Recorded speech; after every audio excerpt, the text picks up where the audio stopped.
Magandang araw mga bata! Bago tayo magsimula, heto ang ilan sa mga panuntunan na dapat sundin. Una, maupo ng maayos upang maging komportable kayo sa panonood. Pangalawa, makinig ng mabuti upang matuto sa ating aralin. At panghuli, magkaroon ng kawilihan sa talakayan upang maging masaya sa pagkikinig at panunood. Handa na ba kayong matuto? Tara at simulan na natin! Ang aralin natin sa linggong ito ay nakasisipi at nakasusulat ng isang liham pangkaibigan. Sumusulat tayo ng isang liham pangkaibigan sa mga taong kilala nating mabuti. Maaari ring sumulat tayo ng ganitong liham sa ating mga magulang, lolo't lola, mga kamag-anak o di kaya ay ating mga kaibigan. Ngayon ay balikan natin ang mga bahagi ng isang liham. Una ay ang pamuhatan, bating panimula, katawan ng liham, bating pangwakas, at ang huli ay ang lagda. Iisa-isahin natin ang mga bahaging ito ng isang liham pangkaibigan. Pamuhatan. Ito ang unang bahagi ng isang liham pangkaibigan. Makikita rito ang tirahan ng sumulat at petsa.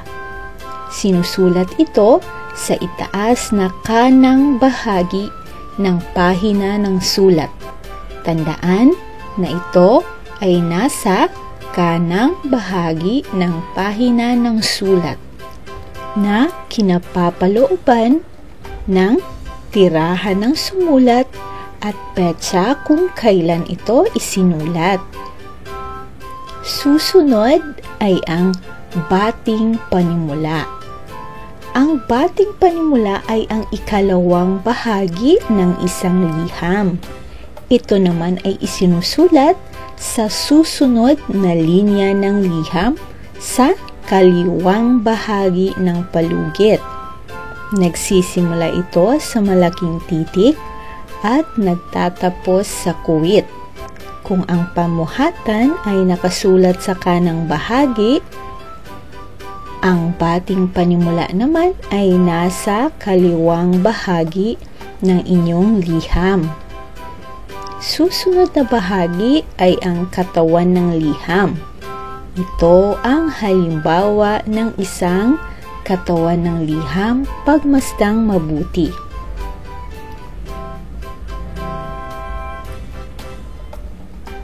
Ano ang ibig mong sabihin sa taong susulatan mo? Isinusulat natin ito sa katawan ng liham. Ito ay isinusulat ng patalata. Nakapasok sa palugit ang unang linya ng talata nito. Halimbawa, pagmasdan ang ating halimbawa. Anong ginawa mo noong tag-init? Binisita mo ba ang iyong mga kamag-anak? Nagpunta ka ba sa ilang magagandang lugar sa ating bansa? Ano-ano ang naramdaman mo sa iyong pinuntahan? Lahat ng gusto mong sabihin sa iyong susulatan ay ilalagay mo sa katawan ng liham. At huwag kalimutan na dapat ay nakapasok ang unang linya ng iyong katawan ng liham. Susunod ay ang bating pangwakas at lagda. Ito ang huling bahagi ng isang liham. Maaring ang bating pangwakas mo ay ang iyong kaibigan, sumasa iyo, inyong anak, at marami pang iba. Magkatapat ang bating pangwakas at pamuhatan. Sa iba pang bahagi ng liham, nagsisimula ito sa malaking titik at nagtatapos sa kuwit. Sa ilalim ng bating pangwakas, isinusulat ang iyong pangalan bilang lagda o sa Ingles ay signature. Anong bahagi lumalaktaw ng mga linya sa pagsulat ng isang liham? Magaling! Sa pagitan ng bawat bahagi ng liham at sa mga talata ng katawan ng liham. Dapat ay bigyan ng laktaw o espasyo ang bawat bahagi ng liham. Ngayon ay piliin ang tamang bating panimula. Ito ba ay A, B, C, o titik D? Magaling! Ito ay titik C. Dapat nagsisimula sa malaking titik at nagtatapos sa kuwit. At huwag kalimutan, ang pangalan ng taong susulatan ay dapat nagsisimula sa malaking titik. Isa lamang ang may gamit ng malaking titik. May kuwit din sa dulo nito. A, B, C, o titik D? Ang tamang sagot ay titik B. Ito ang ating bating pangwakas. Susunod, saang bahagi lumalaktaw ng mga linya? A. Sa pagitan lamang ng katawan at bating pangwakas. B. Pagkatapos lamang ng pamuhatan. C. Sa pagitan ng bawat linya. O titik D. Sa pagitan ng bawat bahagi ng liham at mga talata. Mahusay! Titik D. Sa pagitan ng bawat bahagi ng liham at mga talata, kailangan lagyan ng mga laktaw. Piliin ang tamang lagda. A, B, C, o D? Ang tamang sagot ay A. Dapat ay nakasulat sa malaking titik ang ngalan ng tao. Ngayon naman, piliin ang tamang pamuhatan. A, B, C, o D? Titik C. Dapat ay kumpletong tirahan at petsa kung kailan sinulat ang liham. Ngayon ay sipiin ang liham pangkaibigan sa tamang ayos at sa paraang kabit-kabit. Maaari niyo itong gawin sa inyong kwaderno o sa inyong sagutang papel.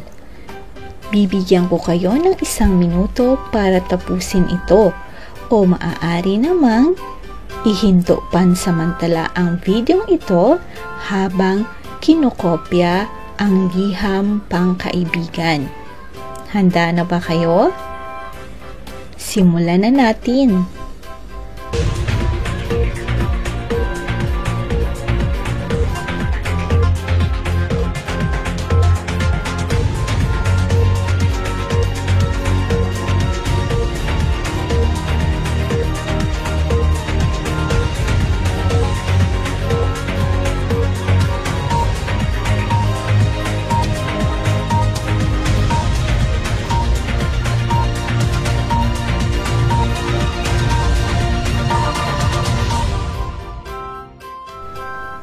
Magaling mga bata! Ngayon, tingnan natin kung tama ba ang pagkakasulat nyo ng ating liham pangkaibigan. Ito ang tamang pagkakasulat ng ating liham. Nasa kanang bahagi ang petsa at ang tirahan ng sumulat. Susunod ay ang bating panimula sa kaliwang bahagi, ang katawan ng liham. Susundan ang bating pangwakas at ang lagda.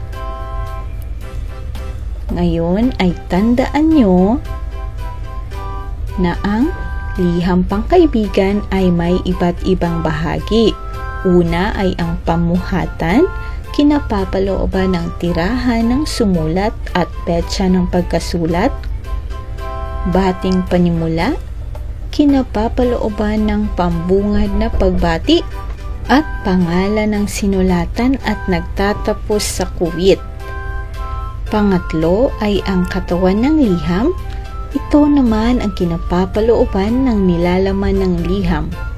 Pang-apat ay ang bating pangwakas kung saan ang huling pagbati ng sumulat at nagtatapos sa kuwit. Pang-lima ay ang lagda, kinapapalooban ng pangalan ng sumulat. Para sa inyong pagsasanay, tukuyin ang bahagi ng liham na may kulay. Piliin lamang ang titik ng tamang sagot. Para sa unang bilang, anong bahagi ng liham ito? Titik? Ito ang katawan ng liham. Pangalawa, anong bahagi ng liham ito? Ito ay ang lagda.